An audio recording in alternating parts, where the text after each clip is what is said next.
To meet you today. This is just going over quickly what we talked about in your lesson. There was a few things we identified. The first thing was to do with the backswing and the club face being very shut as the club goes back. When that club face is shut, it means that it has to be opened back up on the downswing. That opening motion is going to cause a few things to happen.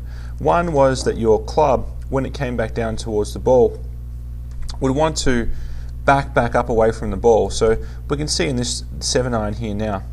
So as the club came back down towards the ball in the downswing, your body and arms would back away. So we can see here the arms aren't rotating quite enough through. The back of your left hand, the glove is still facing too far up towards the sky here. And then also in the follow through, we can see these next couple of frames here, your head movement tends to drop back away.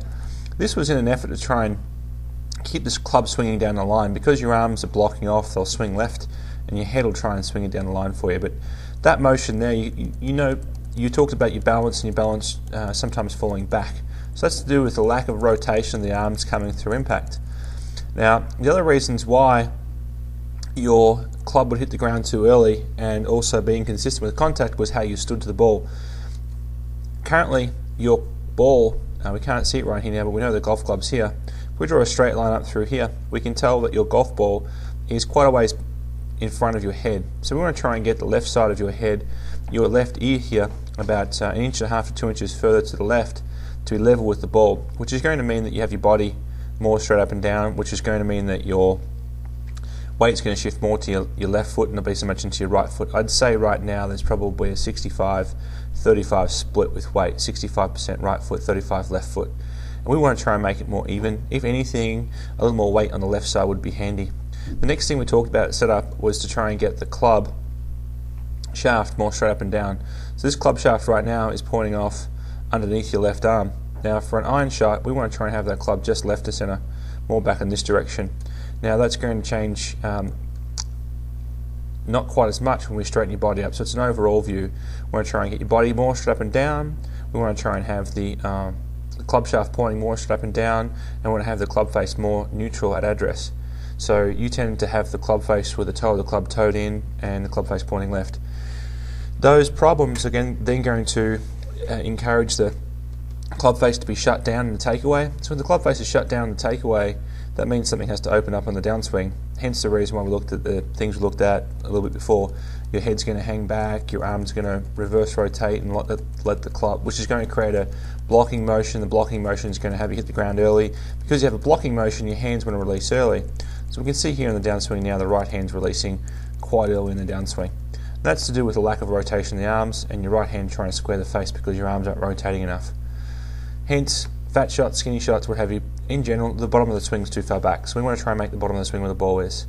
The bottom of the swing will move more to where the ball is when the body is more erect at setup and throughout the swing motion, and then the arms are rotating more through. So we gave you a drill to get used to this.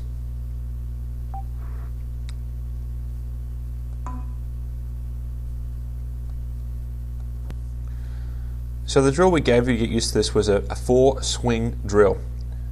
I'm not sure what the cameraman's doing here. He's not doing a very good job though. Bit of a wonky picture. So the first 2 swings we're going to have the club head hovering at a point about level with your knee height. And we're trying to get the club to rotate through the ball in a way where we feel like your arms are rotating through. Now you actually feel like your arms are rotating through this shot quite a lot. Now we can see here coming through, they're not rotating through that much. Now I'm not worried about that. The shots you hit in this session were really, really good. Higher, stronger, with a little draw.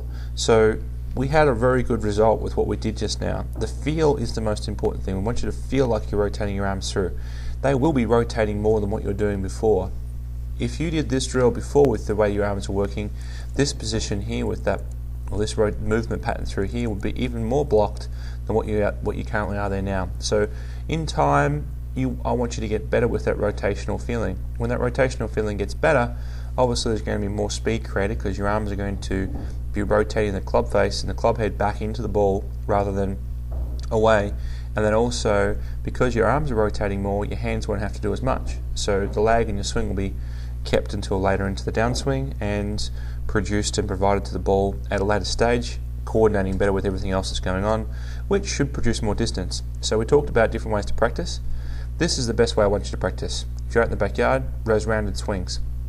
when you get to the golf course, on the range, and also on the golf course itself, even more importantly on the golf course itself, 2 practice swings up high, having the club swing around your body back and through that rotational armed feeling with the club at knee high.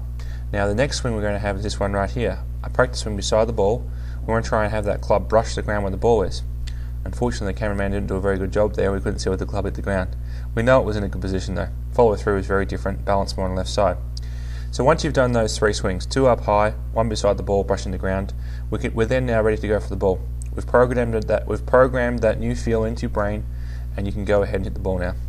We didn't get the ball with that one because we had a bit of a pause and I ended up stopping it. So anyway, you would have hit the ball nicely, and you did hit the ball nicely. It was a very good result with your lesson today, so I hope you look forward to practicing getting out there, and I look forward to seeing you again in a couple of weeks' time when you've gone through and practiced this some. If by some chance something happens here that affects your game and it's not working correctly, please get back in touch with me. I look forward to helping you out with it again in the future. Thanks, Sue. Nice to meet you.